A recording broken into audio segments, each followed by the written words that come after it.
ترکی کے بادشاہ سلطان مراد کی عادت تھی کہ وہ بھیس بدل کر عوام کی خبر گیری کرتے تھے۔ بادشاہ نے ایک دن اپنے سیکیورٹی انچارج کو کہا کہ چلو کچھ وقت لوگوں میں گزارتے ہیں۔ شہر کے ایک کنارے پر پہنچے تو دیکھا کہ ایک شخص گرا پڑا ہے۔ بادشاہ نے اسے ہلا کر دیکھا تو وہ مردہ انسان تھا۔ لوگ اس مردہ انسان کے پاس سے گزر کر جا رہے تھے۔ بادشاہ نے لوگوں کو آواز دی، ادھر آؤ بھائیو۔ لوگ بڑی تعداد میں جمع ہو گئے لیکن بادشاہ کو پہچان نہ سکے۔ لوگوں نے پوچھا کیا بات ہے؟ بادشاہ نے کہا یہ آدمی مرا پڑا ہے، اس کو کسی نے کیوں نہیں اٹھایا؟ کون ہے یہ اور اس کے گھر والے کہاں ہیں؟ لوگوں نے کہا یہ بہت برا اور گناہ گار انسان ہے۔ بادشاہ نے کہا کیا یہ امت محمدی میں سے نہیں؟ چلو اٹھاؤ اور اس کے گھر لے چلو۔ لوگوں نے اس کی میت اٹھائی اور اس کے گھر پہنچا دی۔ اس کی بیوی نے خاوند کی لاش دیکھی تو رونے لگی۔ لوگ میت کو رکھ کر چلے گئے۔ بادشاہ اور اس کا سیکیورٹی انچارج وہیں عورت کا رونا سنتے رہے۔ بیوی روتے ہوئے کہہ رہی تھی، میں گواہی دیتی ہوں بے شک تو اللہ کا ولی ہے اور نیک لوگوں میں سے ہے۔ یہ سب سن کر بادشاہ کو بڑا تعجب ہوا۔ بادشاہ نے کہا یہ کیسے ہو سکتا ہے؟ لوگ تو اسے برا اور گناہ گار بول رہے تھے۔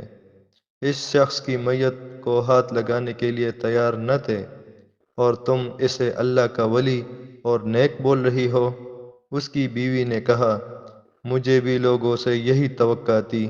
اصل حقیقت یہ ہے کہ میرا خاوند ہر روز شراب خانے جاتا تھا، جتنی ہو سکے شراب خریدتا اور گھر لا کر گڑھے میں بہا دیتا اور کہتا کہ چلو کچھ تو گناہوں کا بوجھ ہلکا ہوا۔ اسی طرح رات کو ایک بری عورت کے پاس جاتا اور اس کو ایک رات کی اجرت دے دیتا اور اس کو کہتا کہ اپنا دروازہ بند کر لے، کوئی تیرے پاس نہ آئے۔ گھر آ کر کہتا الحمدللہ آج مسلمانوں کے گناہوں کا کچھ بوجھ میں نے ہلکا کر دیا۔ لوگ اس کو ان جگہوں پر آتا جاتا دیکھتے تھے اور اسے برا اور گناہ گار سمجھتے تھے۔ میں اسے کہتی تھی کہ یاد رکھ جس دن تو مر گیا لوگوں نے مجھے غسل دینا ہے، نہ تیری نماز جنازہ پڑھنی ہے اور نہ تجھے دفنانا ہے۔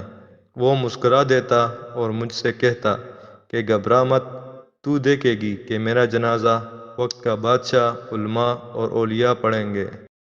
یہ سن کر بادشاہ رو پڑا اور کہنے لگا میں بادشاہ مراد ہوں، کل ہم اس کو غسل دیں گے، اس کی نماز جنازہ پڑھائیں گے اور اس کی تدفین بھی ہم کریں گے۔ چنانچہ اس کی نماز جنازہ وقت کے بادشاہ، علماء، اولیاء اور عوام کی ایک کثیر تعداد نے پڑھا۔ اخلاقی سبق آج ہم بظاہر کچھ دیکھ کر یا محض دوسروں سے سن کر اہم فیصلے کر بیٹھتے ہیں۔ اگر ہم دوسروں کے دلوں کے بید جان جائیں تو ہماری زبانیں گونگی ہو جائیں۔